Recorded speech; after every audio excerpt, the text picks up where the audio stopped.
Hey, good morning. Yes, it's Monday, up and at 'em, guys. Today is March 3rd. So, what are we going to be talking about today on this podcast video? I'm not sure what it is. The biggest reasons that we see equipment come into the shop and ways to, I mean, you have two options at that point. You can try to educate your customer or not. Stay tuned.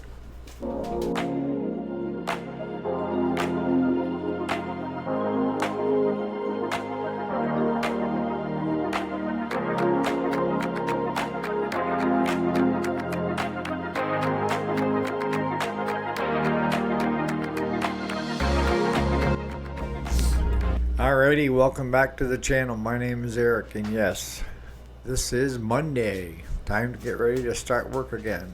March 3rd of 2025. So what are we going to be talking about today? Well, I thought today it's not going to be a super long video, but it's an important video. And that is, what are the biggest reasons this stuff come into our shop? And the thing is most of them are avoidable. So let's start off with fuel. Fuel is our biggie. Ever since they started adding ethanol to the fuel, we end up getting water in the fuel. And a lot of times that's because the customer either isn't taking care of their fuel correctly, or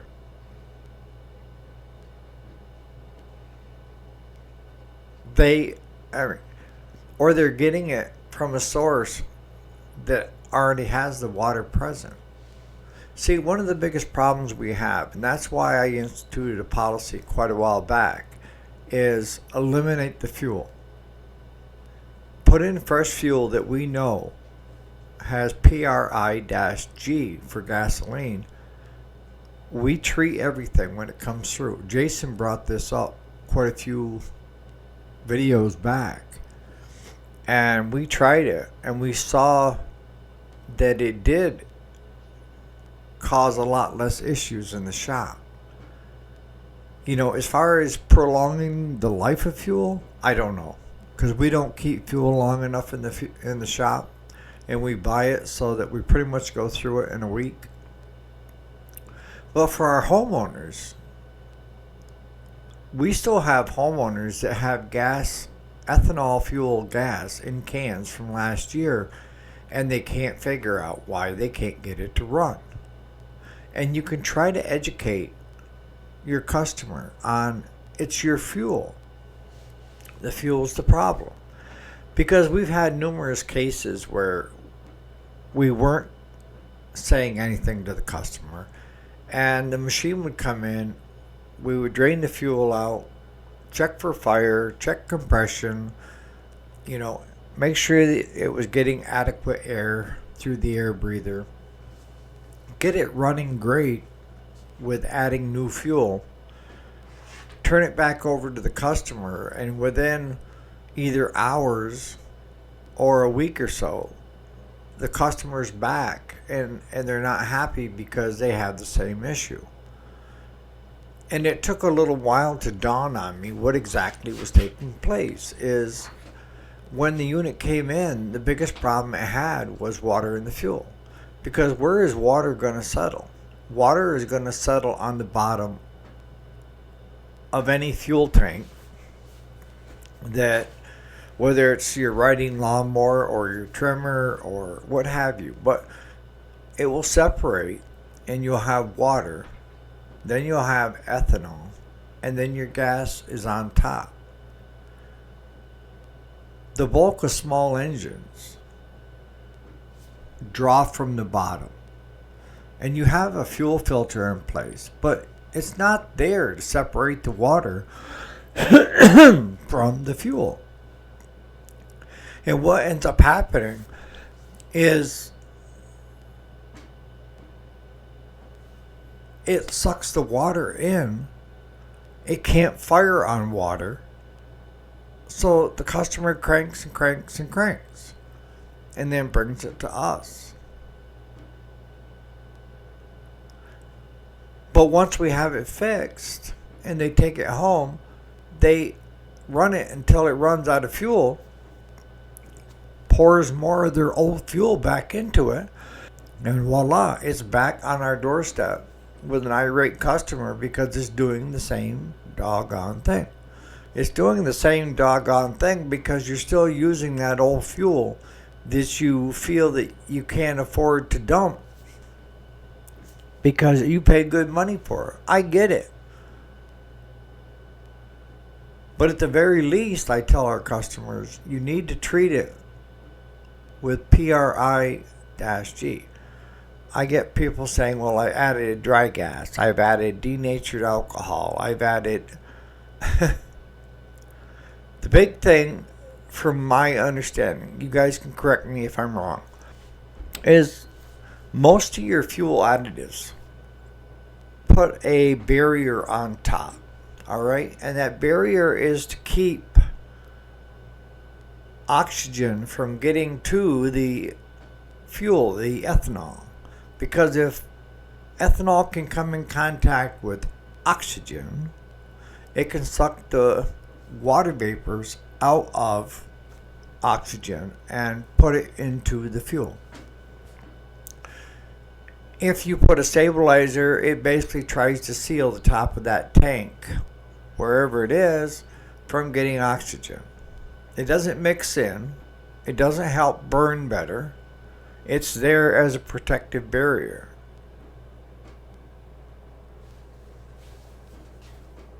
From what I've seen with PRI-G, and we don't get nothing from saying it or using it, is that it does both. It mixes in with the fuel, and it also provides a barrier.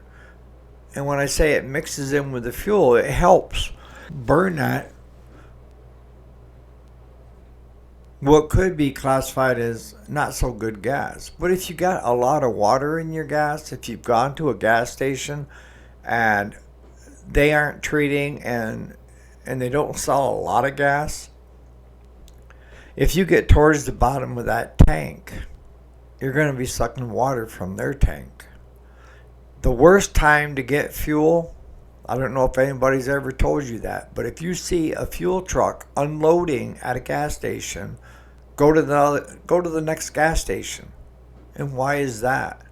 Because that big tractor trailer that's dumping that fuel is stirring up the bottom of the convenience stores' fuel tanks, the gas stations' fuel tanks, and it's taking all that water, debris, and everything else that's settled on the bottom, and it's stirring it all up. So you're getting a mix of everything. And we've talked about that. Well, I only run ethanol-free gas.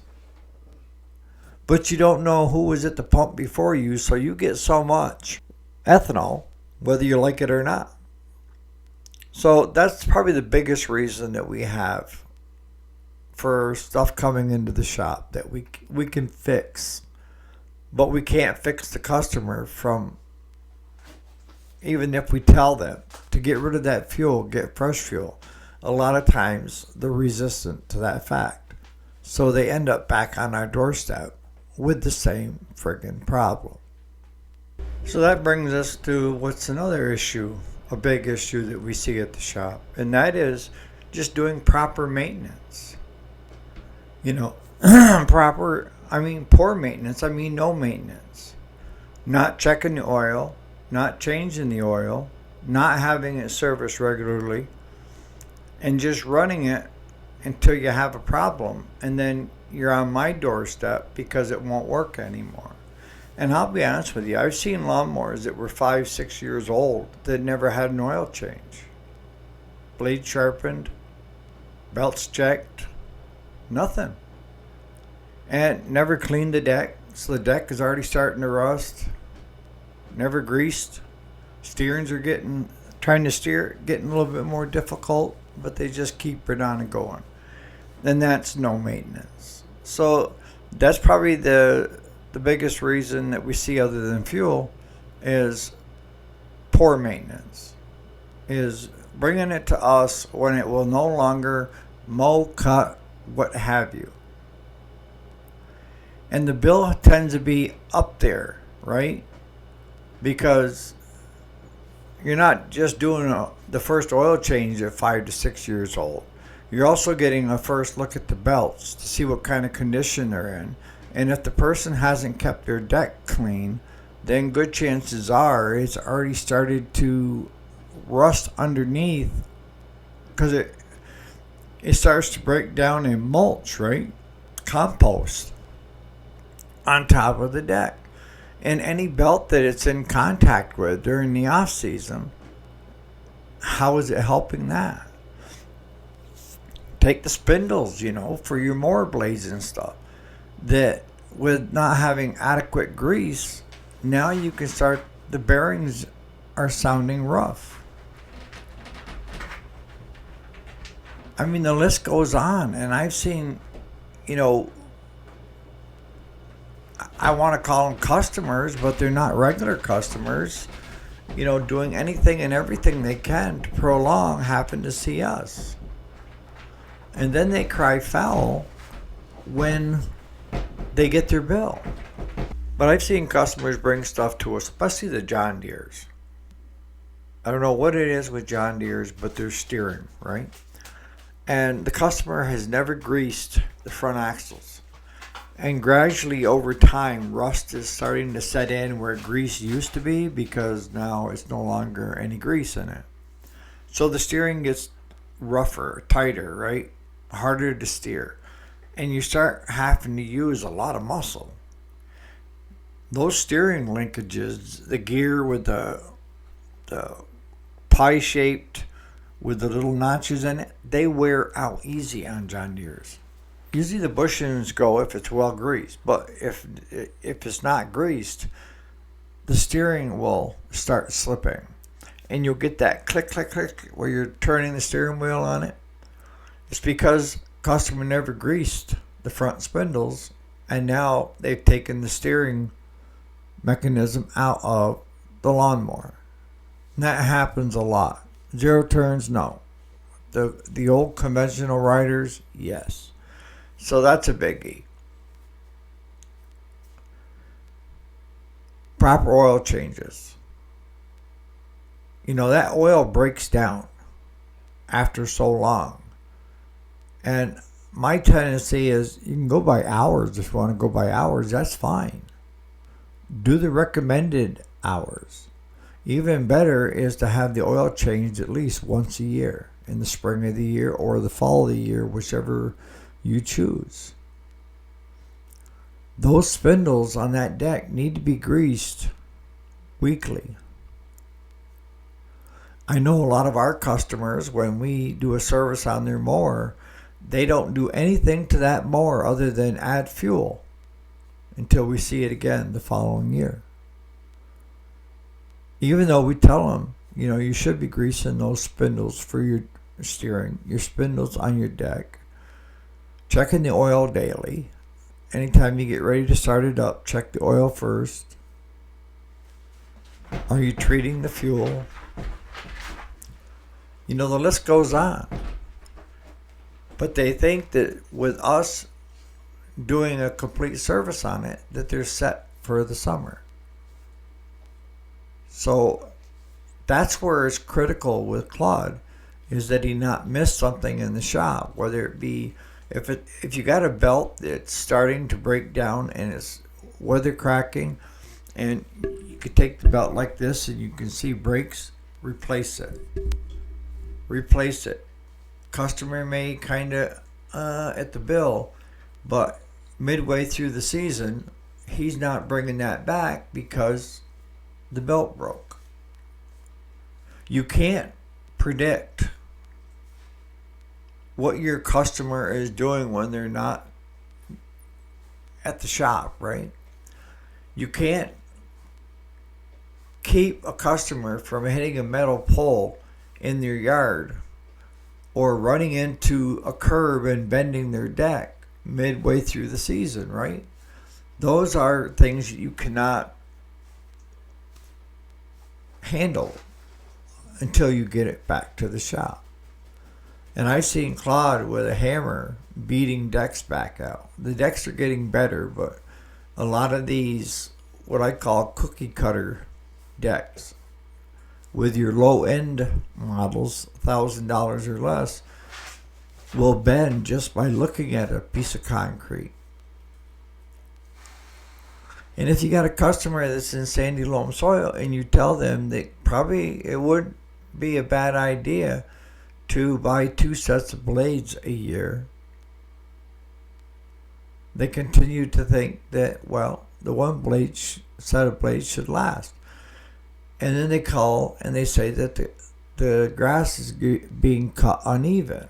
So we pick up the mower or they drop it off, and there is nothing left of the blades to speak of. They've actually shortened themselves, so they're leaving strips down the yard. And the customer has to have seen this. And a lot of customers, when they see a strip, they just step over and remow it. No, your blades need to be changed. If you're in sandy loam soil, a couple times a year minimum. And you have to keep track of your blades. Belts usually once a year. And making sure if it's a hydrostatic, that you have plenty of hydrostatic oil in there. That's another problem. Some of your better machines, the bigger machines, you can check and add hydrostatic oil. But yet, so many of my customers will not even look. And if you get a leak around one of the fittings and it starts leaking down and they keep running it, you can take the hydraulic pumps and the drive motors right out completely by not having enough lubricant in there to run them. So that would be our second biggie. I mean, I could go on and on and on, right? But we're not going to this morning. Put in the comments, what are your biggies that you see at the shop? You know, is it, because we dump all the fuel now anyways. So we eliminate that problem right off the bat. And a lot of times that cures it. But while it's there, we adjust the valves, drain the carburetor, you know, let it run, make sure it's going to run for a while. And we do front to back check while it's still there. Once it goes home, we have no control over it. And like I say, a lot of times, even if you tell your customer don't use the old fuel, you're getting water in your fuel. They will run your fuel out that is treated, and it'll be back because they put their old fuel from last year in it. And again, you know, maintenance, improper maintenance. You know, there's so much that if you're going to be a homeowner and you're going to mow your yard and stuff like that, you need to learn. I mean, even vehicles. Everybody's got vehicles, but you need to check the oil at least once a week. Right? On that note, you guys have a great Monday, and we'll catch you here bright and early tomorrow morning. Again, thanks so much for supporting and watching the channel.